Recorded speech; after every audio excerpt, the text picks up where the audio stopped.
মেয়ে পর্দাশীল কি পর্দাশীল না, মেয়ে নামাজি কি নামাজি না, মেয়ের চরিত্র ভালো কি ভালো না।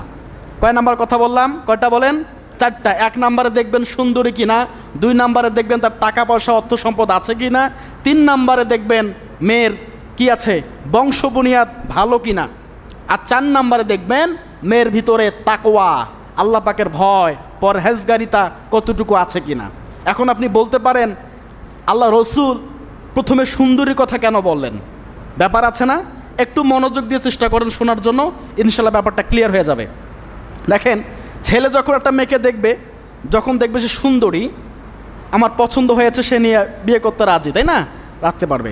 এরপর 2 নম্বরে দেখবে যে মেয়ের টাকা পয়সা আছে, টাকা পয়সাও আছে, মেয়েও সুন্দরী, বংশও ভালো, ঠিক কি না? কিন্তু মেয়ে পর্দাশীল নয়, মেয়ে নামাজি না, মেয়ে পরহেজগার নয়।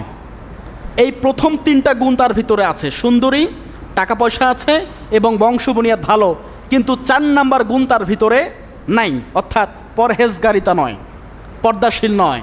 এই কারণে মেয়েটাকে রিজেক্ট করা যেতে পারে যে সমস্যা নাই, এই 4 নাম্বার গুণ না থাকার কারণে মেয়েটাকে আমি বিবাহ করছি না, আমি অন্যত্রে কোথাও বিবাহ করিব। কথা কি বুঝছেন আমার? কিন্তু যখন মেয়েটার আপনার প্রথমে পরহেজগারিতা দেখবেন, মেয়ে নামাজি, পর্দাশীল, তাকওয়াবান, এটা আপনারা দেখলেন, পছন্দ করলেন, পরবর্তীতে খবর নিয়ে দেখলেন মেয়ে দেখতে ভালো না, মেয়ের বংশ বুনিয়াদ খারাপ, মেয়ের টাকা পয়সা নাই, তাহলে কি হয়ে গেল? এই 3টার কারণে ওই 4 নাম্বারটা বাদ হয়ে গেল।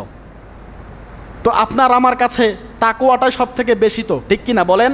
আল্লাহ রসুল বলছেন তাকওয়াটার প্রাধান্য কী করতে হবে? বেশি দিতে হবে। এই জন্য আগে দেখতে হবে মেয়েটা এই সাইডটা ঠিকঠাক আছে কিনা।